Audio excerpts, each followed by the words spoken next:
Do you get it? Because it's like, it's a dark and scary web this guy's weaving, but it's also web like the worldwide. So it's like his web. It's like the stalker's web, like his corner of the internet, right? Yeah. Okay, great. Here we go. Just in case anyone missed that. I just want to really hit that home. God, I hate him. Hate him, hate him, hate him.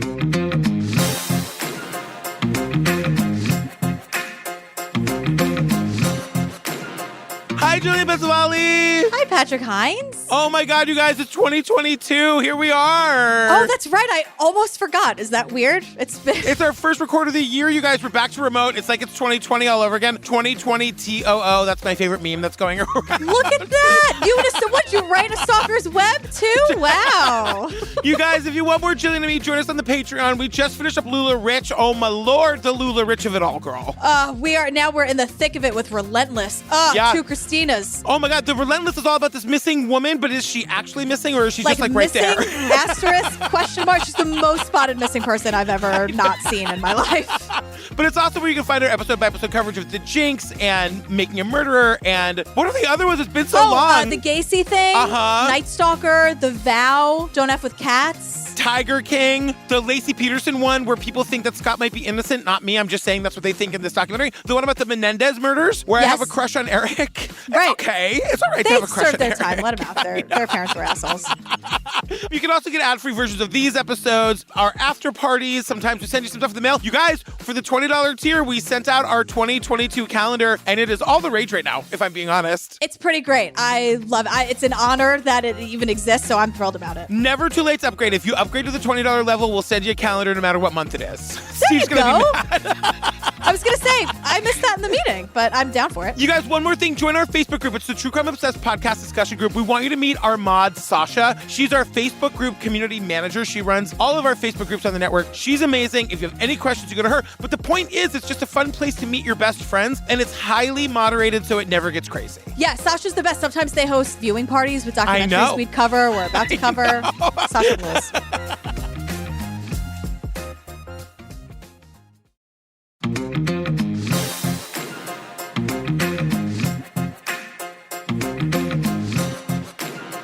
All right, girl, what are we talking about today? You are fired up. Okay, we are talking about Unraveled Stalker's Web. What the fuck? He was sending me emails to make it clear that he knew where I lived, threatening to murder my family. My name is Alexis Linkletter. And I'm Billy Jensen. We've been treading on the heels of one of the most elusive and dangerous online predators either of us has ever seen. Jason Christopher Hughes possesses a degree of sophistication that most people can't understand. The only thing more surprising than the number of names this guy was using, Ray Schmuckel, Pink Marsupial, and Lewis, were the number of victims he had, up to 50 different men and women. He puts you on this list and you are to be erased. He needs to wipe you from the world. He is one of the most dangerous people I've ever had to investigate. It just wasn't a crime to stalk somebody over the internet. No one really took him seriously. It's just crazy that someone can say, I'm gonna do these horrible things. You just have to sit there and wait until they actually do what they say. Girl, before we even start in like the coming up on, we're in Austin, Texas. We meet this badass tatted up lady and she's in a real comfy leather chair. I like the way she's decorated her living room. Yeah, she's awesome. She's nameless right now. And it's just like the cold open. She's just like, there I was. It was 2015. In June of 2015, I was at work, just doing my job. My desk phone rang. It was security. They were alerting me that the FBI were in the office asking to speak to me. Once I figured out what's going on, I was like, come on in. Let me tell you the story. The FBI is here to speak to you. And she goes, what took you so long? Fellas, do I have a story for you? And I'm like, what is happening? Then the cold open ends and we are just with Billy and Alexis. La, la, la, la, la, la, la, la. Billy and Alexis. No, it's yes, Billy and Alexis. There you go. Sorry. William Elizabeth is rocking that t-shirt, looking very sexy. Alexis is just, can we talk about how gorgeous and perfect Alexis is for 5 seconds? Yeah, and like 10, 15, 20, 30 seconds, however long it takes. Alexis looks like a million smackers, as always.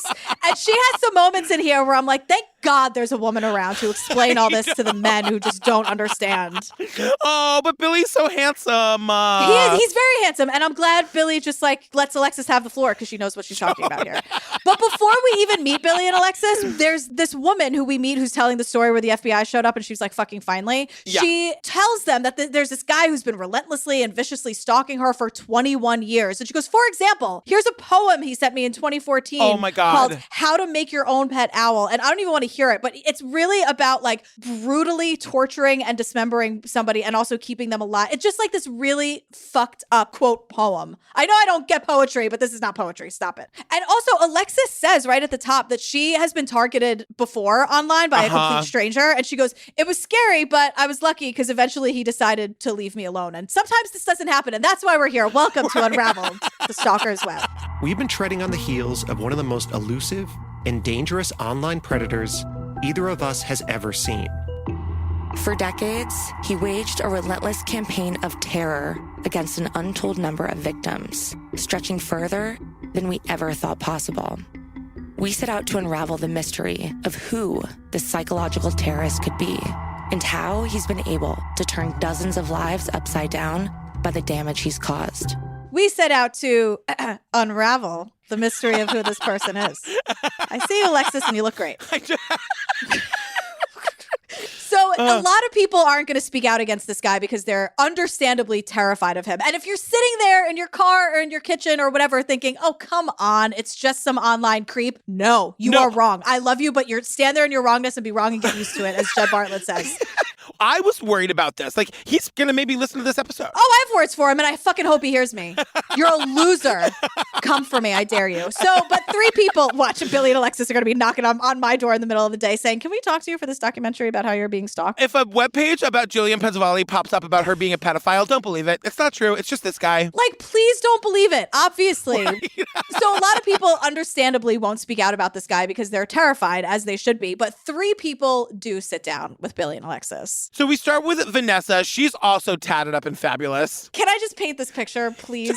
Please. I have 42 pages of notes. So we're in Dallas, Texas. Vanessa is like, if I were telling the story to a complete stranger, I might be like, once upon a time, when the internet wasn't on Wi-Fi yet, and we just moved past dialing into a modem, it was still the wild, wild west. And a cowboy with a black hat rode into town, and law enforcement just didn't know what to do with him. And there was a cowboy with like a black hat and he rode into town and the sheriffs didn't listen to us. And it was high noon at the Gem Saloon. And we cut to Billy, his face. He's just saying, we're not going to do this analogy the whole time, right? Like you're eventually going to. Because Alexis shuts it right the face. Alexis like, no time for editorializing, Vanessa. It was the early 2000s. What did the world look like, girl? Like, let's get out of the wild, wild west and head straight to the early 2000s. But I understand because so many people were like, grow up, you weirdos. This guy isn't scary. So she really is trying to paint an important picture and give us some important context. But Billy's face, we're not going to do this Wild West thing for an hour, right?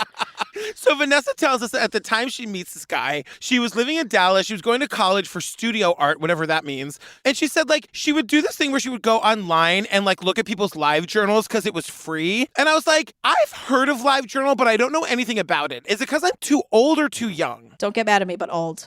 Okay. Yeah, Vanessa describes it as like, it was like Facebook or MySpace before either one, where you could sort of interface and interact with people on the internet. Yeah, so it was an online journal. It could either be public or private. And even though if it was public and you just the people on your friends list could read it or whatever, it felt really intimate, but it was still very public because a lot of the people who were on your friends list, it was rare if you knew them in real life kind of thing. So because they're saying like that's kind of the appeal of the internet back then. And I do remember this about the early internet was like, I can meet people from Germany. I can meet people from all over the fucking world. And you never you could actually be your best self. You could be whoever you wanted on use the a fake name. Yeah, it was before the keyboard warriors came around and fucked it all up, but it was a very freeing time. Wait, what are the keyboard warriors? Those are people who just like those assholes in the comment section and fucking trolls, like, you know. Oh, yeah. One of those individuals she chose to let in went by the online handle Anti-Sense. Somebody with Anti-Sense as a handle had made a comment, and I responded, ha-ha, because I thought it was funny. And the guy friended me. So then he starts messaging me It started out more with the books, you know, like, hey, I've got 300 esoteric texts on CDs. Can I mail that to you? I didn't really think anything of it. She's saying one of the people she meets online only goes by the handle Anti-Sense, and he friends her, and they start talking about books. I'm like, whatever those are. And he like, well, he calls them esoteric texts, which is maybe the most pretentious thing I've ever heard. Like, what? So he wants to send her these books because he has them all on CDs, because this was the early phase of the internet, and like everything was on a CD. Right. So she gave the stranger her address. And I was like, no, this was back before we knew not to do that, because 5, 6, 7, 8, he's sending her porn. like girl. And Vanessa's like, to be clear, didn't ask for, nor was I interested in it. Just I signed up for esoteric texts. Okay. Because it was porn of himself. Well, I was going to say, it's not just audacity to send porn, just immediately porn of himself and other people. So Billy and Alexis saw these photos, and they tell us on screen text, they're not going to show us. It's way too fucking graphic. No. And Vanessa asks him, you have to stop. She doesn't just not answer. She says, I am not interested. I do not want this. You need to stop sending me this shit. And he refuses. She keeps up a communication with him because he's like actively trying to get her to get rid of her cats, because he's afraid that when they move in together, the cats are going to kill his parakeets.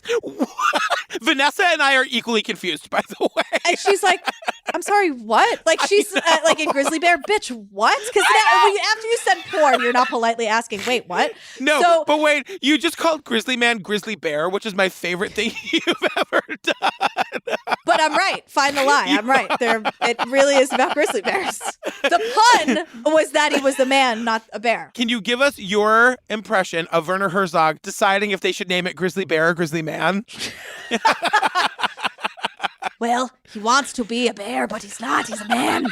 So we'll just call him Grizzly Man. But he wants to be a bear. So badly does he want to be with the bears. Was there a catalyst to you finally being like, I'm blocking this person? Yes. Out of nowhere, it's like, I really want to find someone to have a threesome with me. We're going to make a spiritual parakeet. And I'm just like, I would not like that at all very much. Please go away. And Vanessa's like, well, Alexis, I guess it was the spiritual parakeet thing if I had to pick one thing. And I'm like, the what? The spiritual parakeet threesome thing? So what he wanted was that there would be a threesome. No animals are going to be injured in this, just so you know. Because, of course, I was like, God damn it. But he was like the main part of the threesome. And then Vanessa would be the left wing of the spiritual parakeet. And then some other unknown poor soul would be the other wing of the spiritual parakeet. And Vanessa's like, I am not interested. Vanessa says to Billy, she's like, I said to him, I would not like that at all very much. Please, thank you, go away. And I said, Vanessa's got a real Liz Lemon quality about her. I know you don't know what that means, but she's got a real Liz Lemon quality. You think I was born yesterday? Why do you think I don't know who the fuck Liz Lemon is? No, I know that you know who she is. But you were like a 30 Rock person. That's okay. Oh, Jesus. But Vanessa says, look, he went from standard internet creepy to super creepy. And I'm like, funny how times have changed, because now creepy on the internet just is super creepy. It's just super creepy. There are no levels anymore. No, and she says the thing about blocking this guy was that he had 300 other accounts, so you couldn't block him. Like, he was just all over. Like, he gamed the system. He knew that, like, he could just, like, bother you for the rest of your fucking life, the way I'm going to do to you. Great. Just cool it with the parakeet stuff in the esoteric texts, okay? I didn't want to have to bring it up here in front of everybody, but I've asked you repeatedly. So now we're at an undisclosed location in Michigan, and we meet Travis. Oh my God, I know. I want to say right up front, I fucking love Travis. I thought he was going to be a gay. I don't think he is, but he's got rainbow hair, and I think he's so cute, and he's nervous as fucking hell. This is going to sound trite, and I don't mean it. They're all super fucking brave for doing this and going on camera and being so honest about their stories. And Travis is being interviewed by Billy via, like, computer, because Travis does not want even Billy to know where he fucking lives. By the way, Billy, let me give you the address to my house. Hi, Billy. Just like Vanessa, Travis's story begins over 20 years ago. We spoke through video chat because Travis prefers not to disclose where he's living. Why don't you tell me when you started getting into computers, that kind of thing? Well, the first 10 years of my life, I got the crap bullied out of me, but I was just weird and different. I got into the computers and suddenly it was magical. Because here's all these people who kind of in a similar situation, and we all are really drawn to computers. That's when I kind of really woke up socially. Travis explains he was bullied a lot as a kid. He was the weird kid. He was different. He got into computers, and he says it was magical because that's where he woke up socially, like what we were saying before, because he wasn't bullied and he felt safe behind the computer. Because then he meets this guy, Jason. And just to make it clear, Jason is Anti-Sense's Jason. Can we also make it clear to knock it off with the fucking bullying? Enough of the bullying. Just let people be who the fuck they are. Jesus. How many times do I have to say it? It's so stupid. Like, you're such a loser. If you're like bullying someone, grow up. Describe how you first met Jason. Like, how old were you? I would have been like 20, 21 years old, living in Seattle. And I believe I met him at a cafe on the Ave, as it's called, University Boulevard. You know, he'd sit out there every day and kind of hold court. It was kind of nice to have someone to sort of look up to. And I looked up to Jason, right? He was, in a way, sort of a mentor to me. Travis is saying he was 20 or 21 and living in Seattle when he met this Jason guy. And this Jason guy has like a big personality and he would like hold court. Ugh. And Travis, I know. Can you imagine? I'd be like, can we go somewhere else? That fucking asshole is like reading his esoteric texts to everyone who walked by. Shut up. Just trying to have her fucking morning latte, Jason. It's raining in Seattle. It's a gorgeous fucking day. It's 40 and raining. God. Why are you gonna ruin it? But like, Travis really looks up to him. He admires him like a fucking mentor. Because Jason was into computer stuff and Travis was into computer stuff. And so Travis found someone who was kind of like, oh, I can maybe have confidence one day. He just, you know, he was under the spell a little bit. And we learned that like the thing about Jason's life was that he like lived in his room. He did drugs all the time. He watched movies and he was scamming on the internet. I went, fun. But like Travis is really like enamored of this. He thinks it's all very cool. Right. And Billy's like, cool. Can we get to the falling out incident? Or and Jason, we learned that Jason. I only paid for the 45-minute Zoom, Travis. I don't have all day. Right, like there's a world in which William Elizabeth Smith doesn't have the proest pro version of Zoom. He's like paying by the minute or whatever. So, like, William Elizabeth, please. This is where we learned that this asshole Jason had not one, but two girlfriends. And Travis is like, his relationships were always complicated. I'm like, relationships plural? I know. And then he's got two girls at a time? Like, what? Why do women fall for men like this? Why do guys fall for guys like this? I don't get it. But Jason's like, calls Travis and he's like, hey, bro, I'm having a tough time with the ladies at my house. Could you come over and like straighten us all out? Travis is 20. Jason is 40. So he wants Travis to mediate. And I kind of like sat everybody down and I was talking to everybody.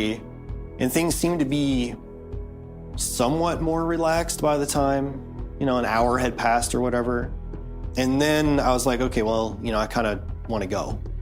And he kind of pulled me aside and he said, hey, you know, I don't know if the situation's if it's gonna stay stable here. Can you like take this bag?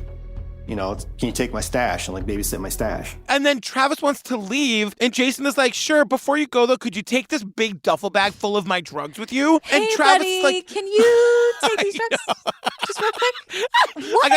I gotta unload this meth because I'm afraid my girlfriends are gonna steal it, is basically what he says. Yeah, thanks for calming down my two probably underage and also very hysterical girlfriends. Like, shut up. I know. And Travis is like, girl, I gotta take the city bus back to my house. I can't do that. And then he says a few weeks later, just because of that, I realized I was on Jason's to erase list. Oh, he named it. That's normal. I know. Jason. And Travis explains, okay, once you're on that list, you're never going back. You've betrayed this Jason person and he, quote, needs to wipe you from the world and he cannot allow you to exist. Sounds fun. You know, the thing about it, and we'll get into this more later, it's too easy for him to do that. Why is somebody able to do that? Why is it so fucking easy and unregulated to ruin somebody's life on the internet? Right, like why are we now going to Austin, Texas to meet Rachel? Why is there someone else to meet here? Right, totally. 20 years ago, Rachel was starting over after her first marriage ended in divorce. She vividly recalls her first encounter with Jason. In the summer of 2001, I started communicating with a user on LiveJournal named Chris. And I told him more about my personal situation, and he told me more about his personal situation. You know, and then things just became more intimate. So Rachel is the woman who told us the story at the top of the episode with the fucking owl poem. And so she tells us how she met this guy, right? And it's all the same guy. I just want to make sure that that's clear because he has different names. And it starts to get like a little personal. And she's kind of into it because she was like, look, I was in a shitty relationship. I'm not anymore. This is kind of fun. It feels safe because there's distance. So she's into it. And God bless her for it, you know? And Chris convinces her to come up to Austin for a weekend. So she decides to go. And I was like, good for you, Rachel. You get on with your life. Well, right. But what happens is this guy is like, you know what? I'm going to offer to pay for some of the ticket. And she's like, okay, cool. So he sends her an actual check in the mail. Children, there used to be things that we would write. It was like money. It was currency, but we would write the amount of the money on it and then someone would cash it. I barely know what a check is. So, but she sees on the check, like she is talking to this guy named Chris and she sees that his name is Jason Christopher Hughes. And she's like, that's weird. Like we've been really personal and intimate. It's weird that he didn't tell me his first name was actually Jason. But you know, sometimes people go by their middle names. It's probably nothing. We also see a picture of this piece of shit, and I just went, ew. He is like, what a loser. I don't like shaming people for what they look like, but this guy is fucking ugly from within, and it's coming out. So the day of your Seattle trip finally arrives. What exactly is it that you're feeling? I was just super excited to have this like sexy weekend. I was super excited to like hang out with someone who I had made a connection with, you know, and just traveling by myself, you know, newly separated. There was the potential for a really fun adventure.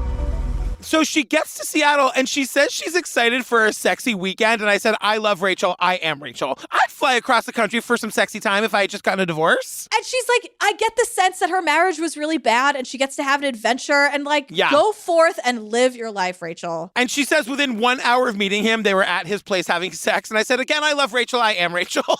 Right. And she's like, it was a sex-filled weekend. That was the plan. That's what I'm doing. Here we are. But then, because this guy is a fucking nightmare, out comes the camera. Suddenly, there's a camera. And at some point during that weekend, a camera comes out and he takes some photos of me.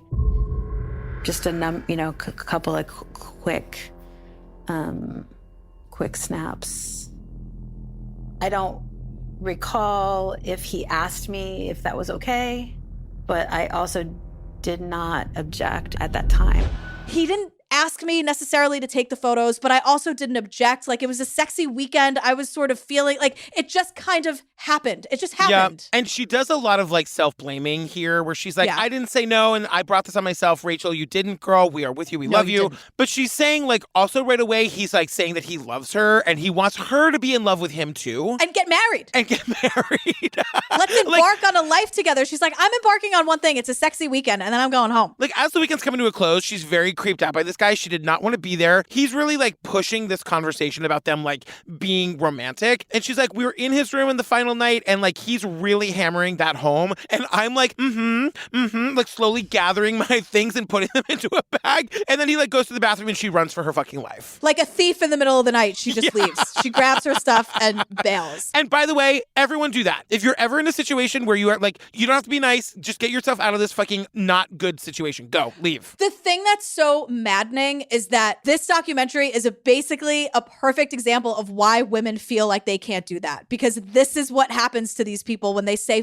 fucking no to this guy. Because Rachel is thinking, what's the worst that can happen? It'll be awkward online. Then we'll probably never speak to each other online. Like, she just wants to get home. She thinks that she's leaving this all in Seattle. And no, because we're 15 minutes into this thing. So no. And she gets home and like, she says he tries to contact her every which way, via the phone, via instant message, via email. She's like, I sent him one message that said, please don't contact me again. I am not interested in speaking to you ever again. And she thought that would be the end of it. Because it should have been. It should have been. It's so clear. Billy and Alexis are sitting in her living room though. So that's not the end of it. Right after I sent him the email, people at work started coming up to me, my boss, and saying, hey, I kind of need to talk to you. Like, I got a weird email. He took the photos that he took of me in Seattle and he sent them to everyone. To my friends, to my coworkers, and to my boss. Hey, can we just talk to you real quick? We got this super weird email. This fucking piece of shit sent the naked photos of Rachel to everyone she knows, her friends, her coworkers, her boss, right? So she is feeling helpless, humiliated, embarrassed. She feels robbed of her privacy. What did he think that she was going to be like, you know what? I do love you. Oh my God. Thank you so much for doing that. Love of my life. Then, because he didn't get a response out of her or the response he wanted, he sends the photos to her father on Christmas Eve. Saying these like vile things. Like, this is where Rachel says, I felt like my life was ruined. It was completely my fault. This was a bed I made. And I'm like, no, Rachel, no, girl. It should go without saying that, like, you're the victim here. And then she gets fired because of this. And she's convinced it's her fault. Because now we're back with Travis. So then out of nowhere, we hear William Elizabeth Jensen. And he says, imagine logging onto social media and seeing a picture of yourself with the caption, pedophile.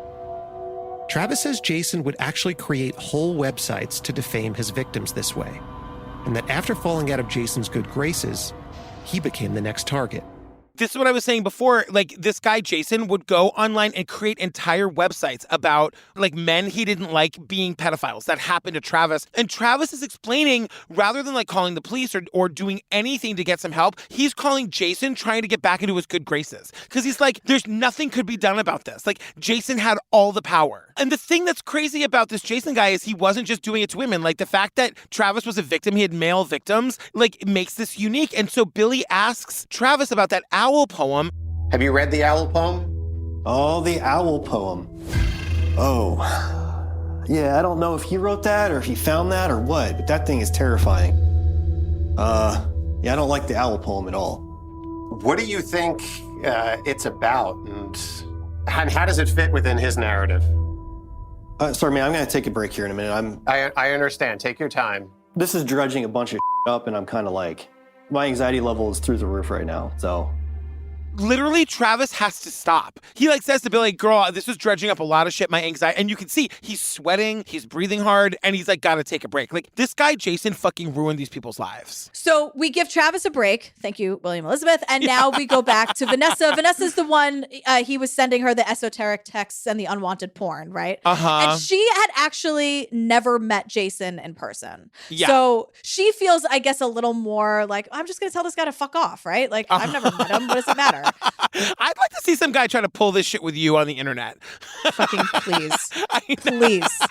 So Vanessa's like, fuck you. I don't want to be friends. And also, P.S., please stop sending me porn of yourself. Like, how many times do I have to ask? Oh, my God. And so Vanessa, as this is happening, and Vanessa's like still on LiveJournal, she's like, wait a second. She's watching Jason bully people online in the comment section of everyone's LiveJournal. And because Vanessa's just such a fucking badass, she's me. And she says out loud, I just can't abide a bully. Doing something to me was one thing, but watching him bully other people, I can't stand for that. I'm the same way. So she says she would reach out to people that she saw him interacting with on LiveJournal and be like, you don't want to mess with this guy. Just so you know, stay away from him. He's bad fucking news. And of course, in 2 seconds, he gets wind of it and decides he's got to ruin Vanessa's life. Again, I'm not taking anything away from these people because what he did is very scary and traumatic and completely horrifying. But this guy, and I hope you fucking hear me, you're a fucking loser. Like, get a life. Yeah. Like, okay, so Vanessa doesn't want anything to do with you. Go prey on somebody else in the most cynical way. Like, just let her go. It's also so crazy to hear Vanessa being like, and then I could never get back on Yahoo Messenger ever again. He ruined it for me. And I was like, what is Yahoo Messenger? I know. Vanessa. I hate that he took it away from her, even though I don't know what it is. I know. She seemed to really like being on Yahoo Messenger. I think at that point, when you don't know these people in real life and like that's where all of her friends were, how does she get any contact information from them? You know what I mean? Yeah. It's like not being able to go to Flaming Saddles anymore. Don't you threaten me with not ever going to Flaming Saddles ever I'm just again. saying it's the same thing. One night I went to Flaming Saddles with my friend Chris, got recognized twice. Two people. I think you've told that story at least twice on the pod. You guys, I am a fan of being recognized in public. I thought you were going to say, I'm a fan of myself, which you are. And you should be. Everyone should be fans of ourselves. I'm a good person. I think you're a great... What am I saying? I said you should be. I think it's inspirational.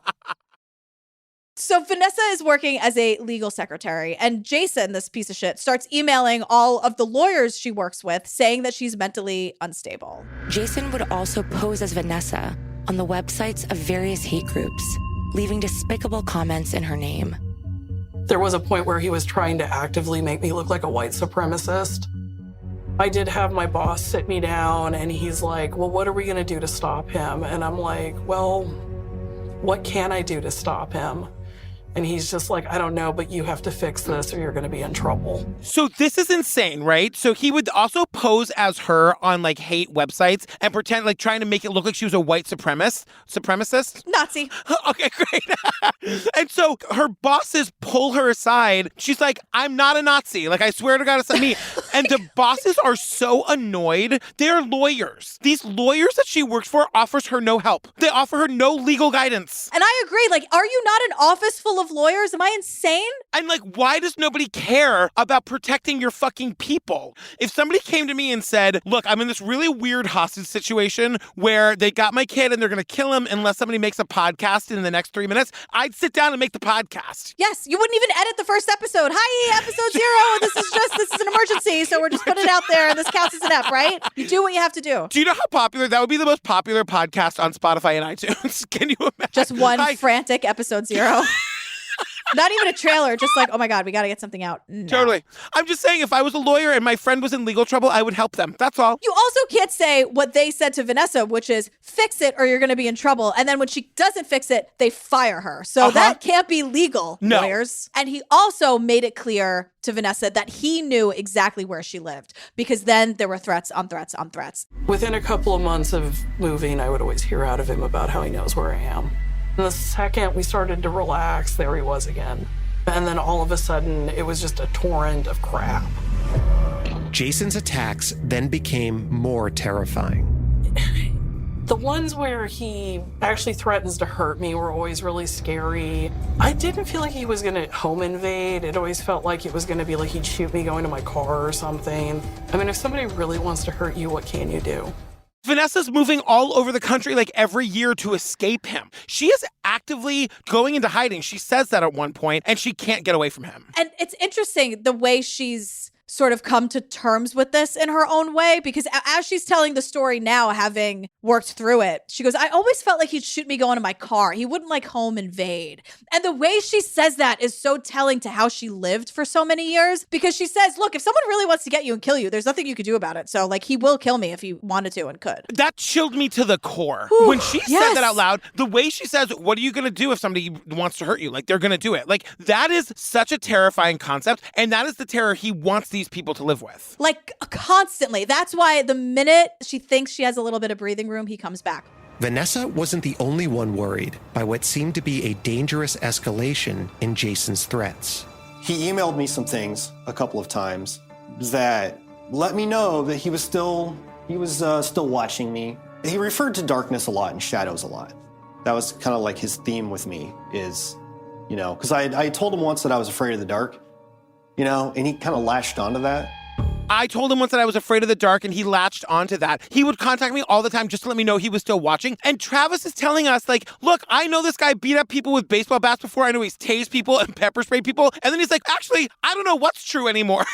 Right. Or did he? Because who told you this? Jason? Like, right. I don't know. He's like, I have to believe that it's true if he told me. Like, I live with this kind of fear in my life all the time. Then we get to Rachel. She has a very similar story. Like, the stories are very personal, but they're also very similar. While Rachel is always on edge, wondering when and how Jason will strike next, there is a bright spot in her life when she meets and falls in love with a man named Chris. So when I met Chris and started dating Chris, I did tell him about Jason Christopher Hughes. I absolutely warned him. There's always a tension of just waiting for it to start again.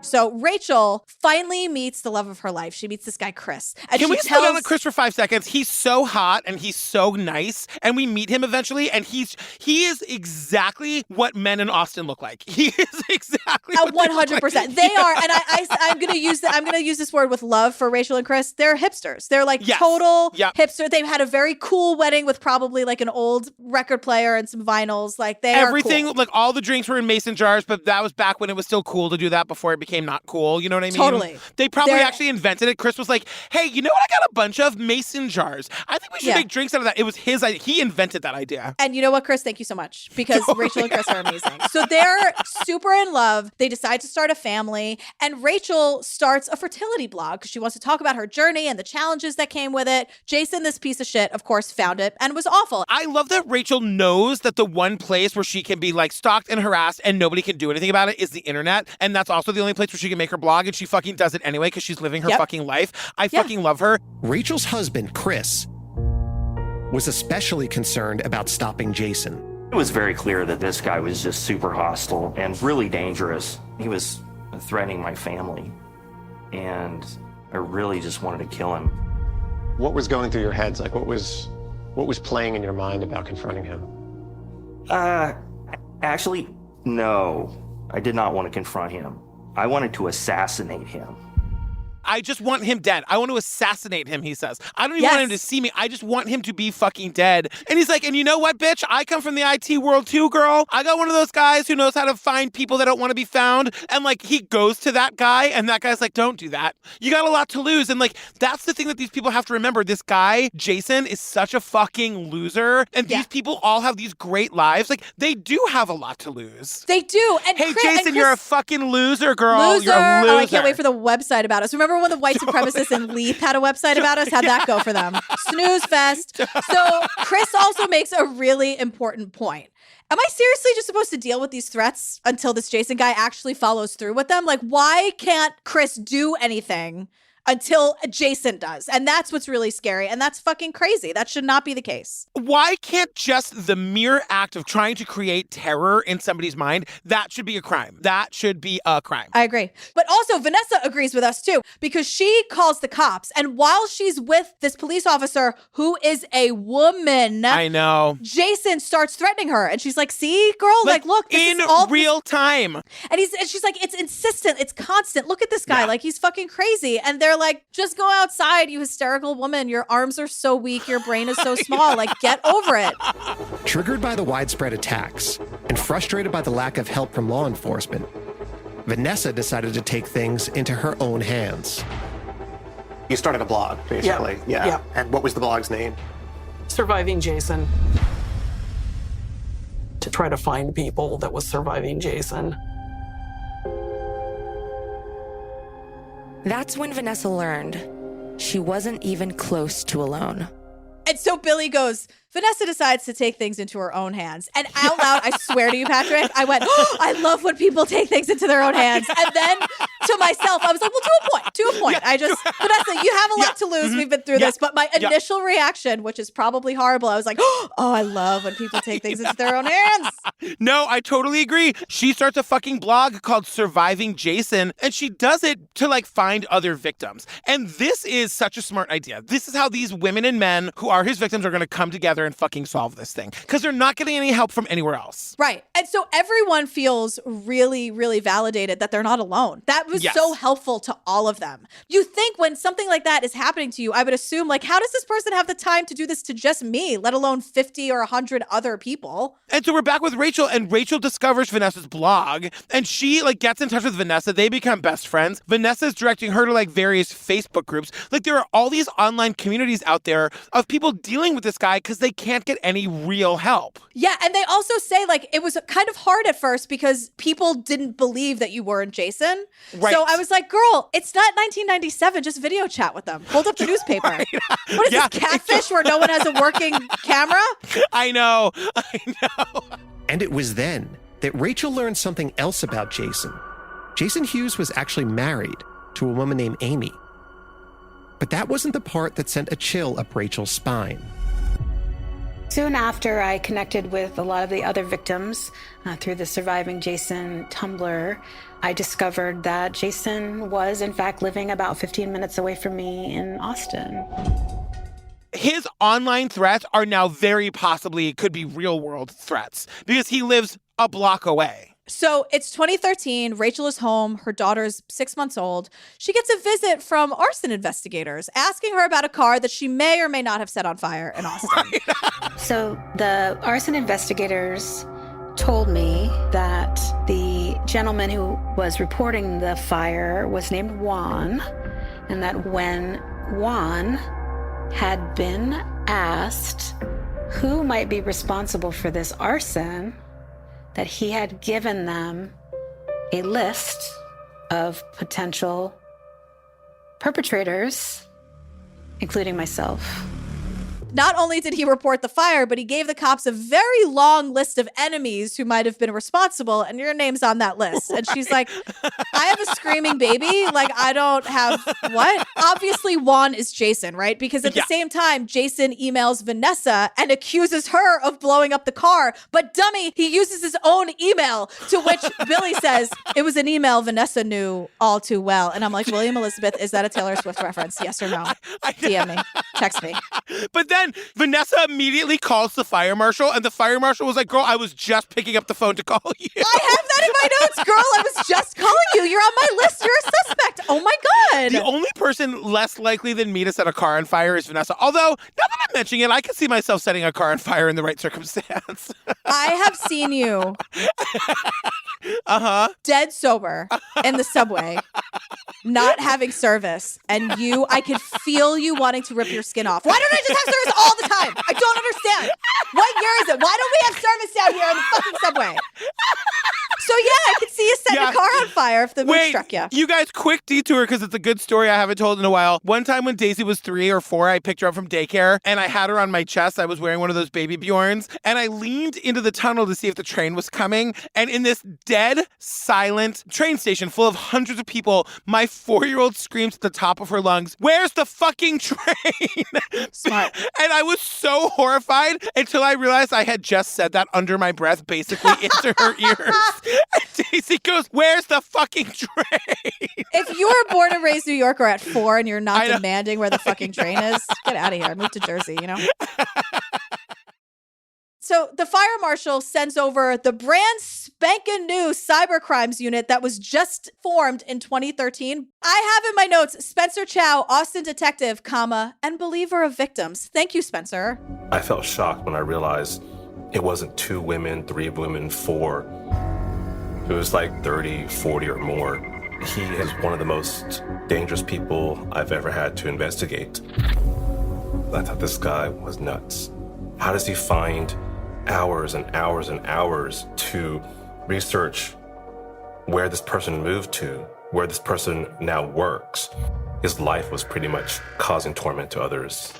Where does he find the fucking hours in the day to research where these people have moved to, where they work, what their home fucking addresses are? Like, he clearly doesn't work or whatever. Like, his entire full-time job is just torturing these people. Right. And the torture is inflicting serious emotional and psychological damage to these people. Like, that can't be unsaid. Chow's whole mission, so he's in this newly formed cybercrimes unit, but like, cybercrimes aren't even crimes, is what he's saying. He's like, I had this job and my first mission was to convince the powers that be that this kind of stalking is a crime. Like, at the point where Chow was involved, it was a very low-level misdemeanor, and it was just like nobody knew what cyber stalking was, nobody cared to look into it, nobody believed these victims. So it was just like, even if he could prove that this guy was doing these things, there's not a punishment for it. Yeah, even the DA says, look, Spence, it's disturbing, it's wrong, but unfortunately there are no laws on the books, so bye. Like, we can't fix it. We just say like, oh, well, and just like wipe our hands and we're done with it. And he even says, he's like, I came to the conclusion that he must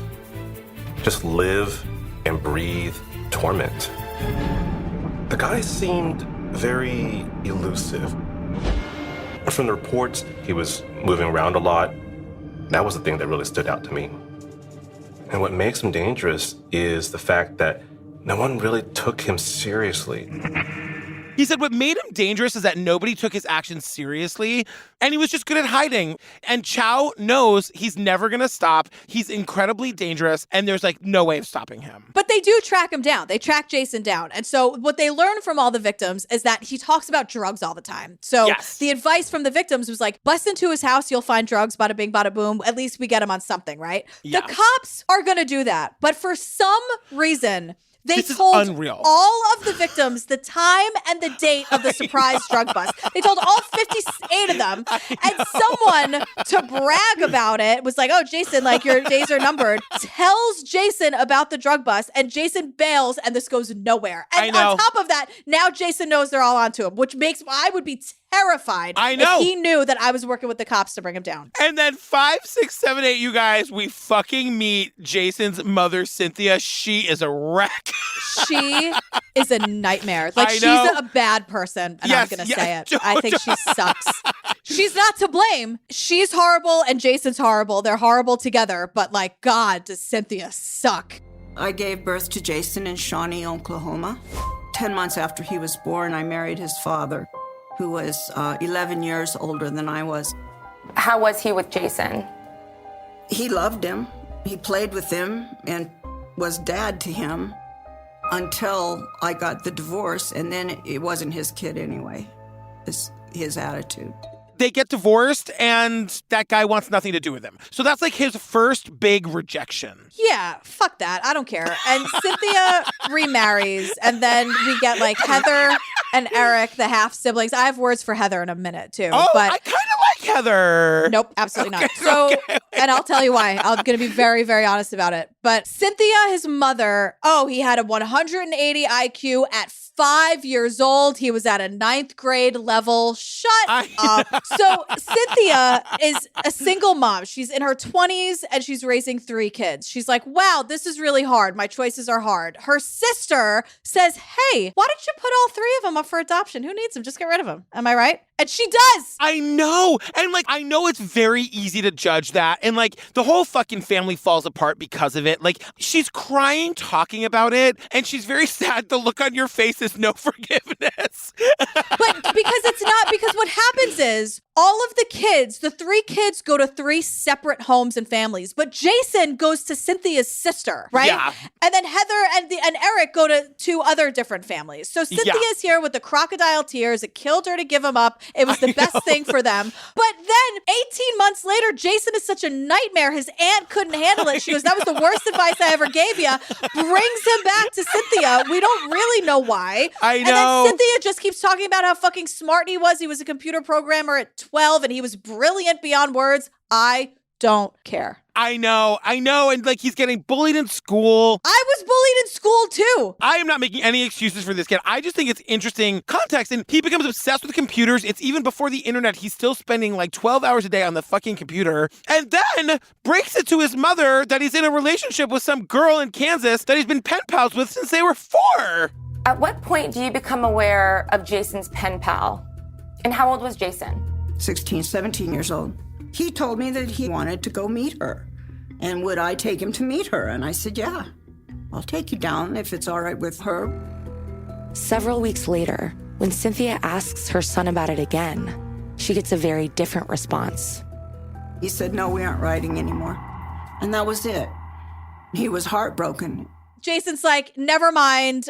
She broke my heart. It's not going to happen. No. Here's what happened. The pen pal who we don't meet, she was like, no, this dude was fucking creepy. He was writing to me about cannibalism and all this weird shit. I tried to break it off for years. They weren't pen pals. He was harassing her through the mail. She had to move out of the country? We don't get any more information. What 17-year-old is just skipping town and leaving the country? I know. And then we just get, like the childhood made him hate rejection, because we hear even from his victims, if you reject anything at all, even his choice in books, esoteric texts, he would like make a hate site about you, right? Yeah. So, but then like Cynthia, his mom was like, well, I guess maybe he considered some of my absences in his life as a rejection. Cynthia, you did reject him. I know. It's exhausting. Like, don't make your shit my shit. Handle your shit and keep me out of it. But also, like, Jason is also mentally unwell. You know what I mean? We're making excuses for this person as though he doesn't have, like, serious issues that needed to have been addressed. And stop being a dick. But then, this is why I have words for Heather. So Heather's the sister. The half-sister. And she says, she's the half-sister, and she says, like, we had a really hard life. She goes, you can't take 3 siblings at 7, 3, and 1 and split them apart and expect there not to be chaos. It doesn't work that way. She's absolutely right about that. She was fucked from the beginning. Cynthia is trash. I will die on that hill. But now Heather is crying and saying, my brother would turn on you if he considered you stupid. And he did it with his words. He might scream and yell at you, but normally it's because you didn't understand something that he was trying to tell you and explain to you, and you were so daft that you didn't get it, and that would set him off. He was always an ass. He just was, he'd get spiteful, and get back at you. Don't get me wrong. I love him. He's mean. Look, my brother is mean and he's vicious and he's a nightmare and he's spiteful. I love him. Don't get me wrong, but he's super mean. Yeah. No. I have people in my family who I do not love at all. I don't give a fuck. I say that with confidence. They are mean, vicious people. I have no love in my heart and my soul for them. So I don't know why people feel to say, no, I love him. He's my brother. I love him. But he's like vicious and mean and horrible. No, if you feel that way, you're allowed to feel that way. I know you don't smoke, but you look like you need a cigarette. I mean, I know. But then we meet the other brother, Eric. Eric was separated from the family when he was 1. He didn't reunite with Jason until 1995 when he was 18 and Jason was 23. And they moved together to Seattle. That's like obviously like around the time that Travis met Jason is when Jason was living with his brother, Eric. And Eric tells us like, we were living there. We were splitting rent. We both had jobs and my girlfriend got pregnant. And when he found out I was leaving, he got mad at me because he thought I was abandoning him. He told me straight to my face, I'm never speaking to you again. And then he never did.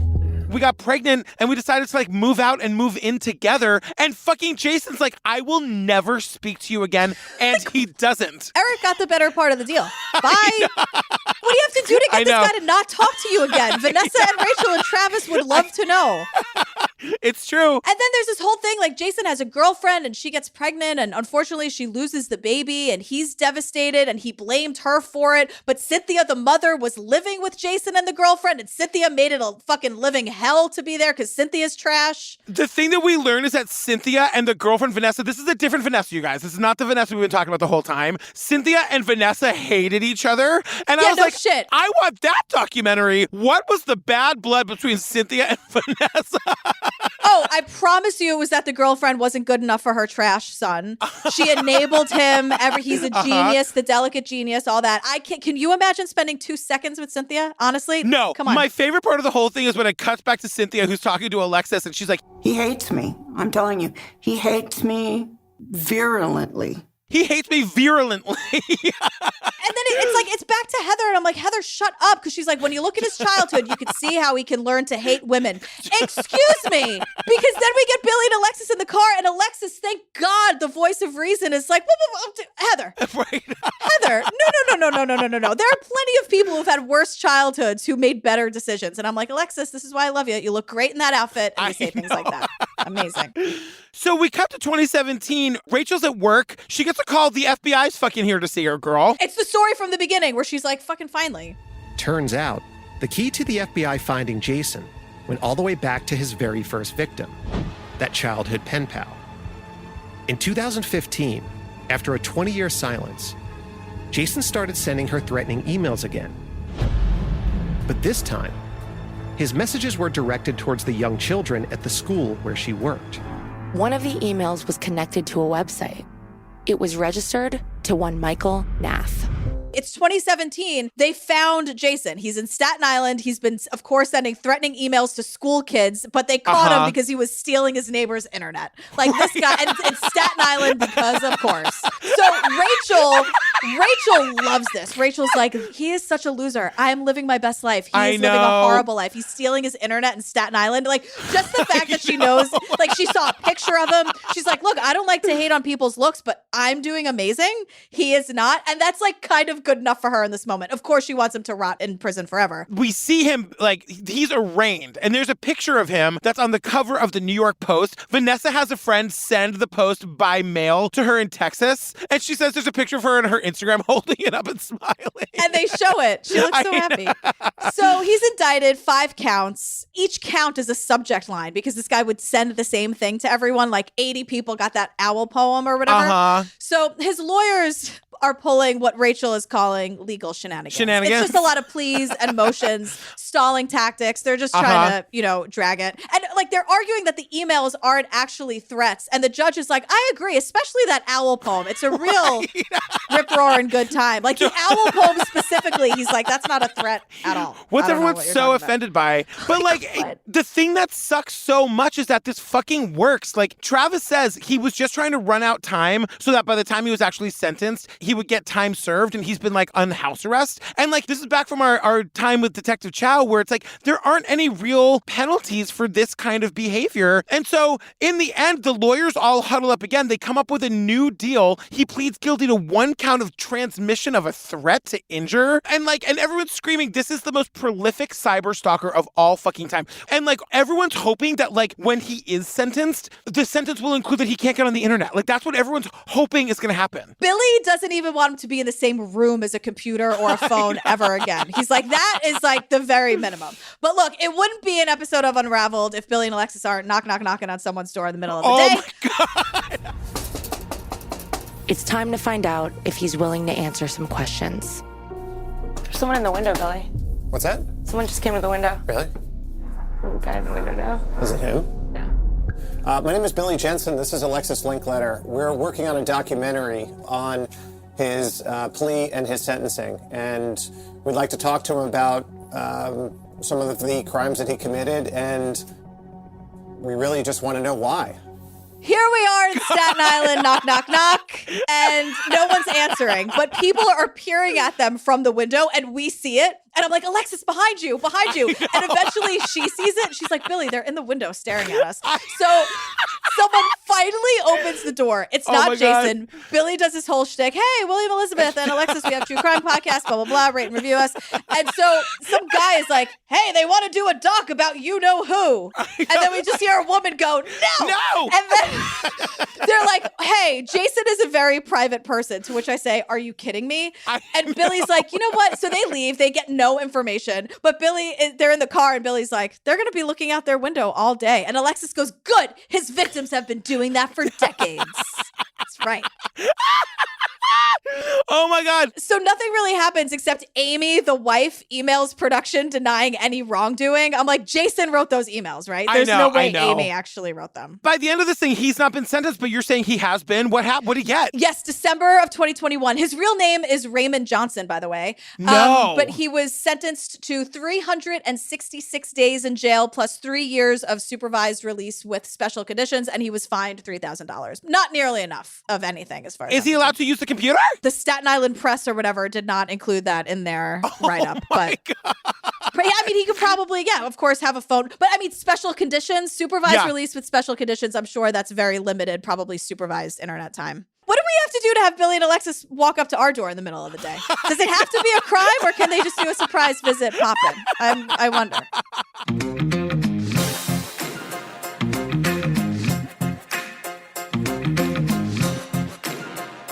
Oh my God, you guys, we did Unraveled, Stalker's Web. William, Elizabeth, and Alexis, thank you for being such good sport. We fucking love you guys so much. We love you. And this was wild. And also, can we change all the laws? Thank you. If we can't change them, can we at least make them? That would be really, really wonderful. This is why women are scared to say no sometimes, because it doesn't fucking work. Oh my God. If you want more Gillian and me, join us on the Patreon, you guys. Over 300 full ad-free bonus episodes. To download and binge right this second, everything from Tiger King and Lorena and the Menendez murders and Night Stalker and All Begun in the Dark. The Jinx. Yeah. Lula Rich. Every episode by episode documentary on any of the streaming services. We've covered them all. Join the Facebook group. Meet our mod, Sasha. She's incredible. She keeps the peace. What else, girl? Nothing. I love you. I've missed doing this. Oh my God, I miss you so fucking much. What are we doing next? Do you know? We are doing the 2020 episode While He Was Sleeping about Scott Falater and the sleepwalking defense back in the 90s. Holy shit. Wow. All right. It is wild. I am not a fan of Scott, in case anyone was wondering. Amazing. So stay tuned for the trailer for that. Our funny, ridiculous, and hilarious outtakes. And I love you, girl. I love you. I think this might be an extended episode. We had a lot. Yeah. It was a long, but you know what? It was long but fabulous. Worth it. Worth every second. We love you guys. Bye, everybody. We love you. Bye. You have been behind bars ever since you killed your wife. Are you kidding me? Sleepwalking? The trial was a sensation, not because of the crime itself, but because of Scott Falater's defense. He was sleepwalking. Sleepwalking? Like the plot of a science fiction movie. A lot of suspects might say, no way, you got the wrong guy. Scott just keeps saying, I don't remember. Scott Falater, made a statement. I hope you don't think I'm a bad guy. You just killed your wife. That's pretty much the definition of a bad guy. I went to bed as a 12-year-old kid, and I woke up to a police officer telling me that my mother died. horrible. I'm also like not a monster. It's been a while since we recorded. I'm feeling great. I'm really amped up. What if I wanted to have like a parakeet three-way? Like, I'm never gonna do that. I'm not that interesting sexually. I just like the normal stuff. Notice I didn't say stop sending me the pictures of you and Steve. Right. Well, she does live in Texas. Anything goes there. Ugh. And they were all men. You know that. What'd you do, Vanessa? What'd you do? Come on. How'd you put it on yourself? What were you wearing, girl? How short was the skirt? Come on now. Totally. If you live in Texas and you're listening to this podcast, we know you're not the problem. We know it's not you. It's not you. If you're listening to this podcast, no, it's not you. In that great house with that great chair you love? I love, and the bookcase behind it, she decorated that room so nicely. Why do I have to be the only one to talk about it? I'm here. I just said it's a nice chair. Oh, we're in the car with Billy and Alexis, and Billy calls Jason diabolical. 13 cents to Keith, whatever his royalties are. Keith Morrison.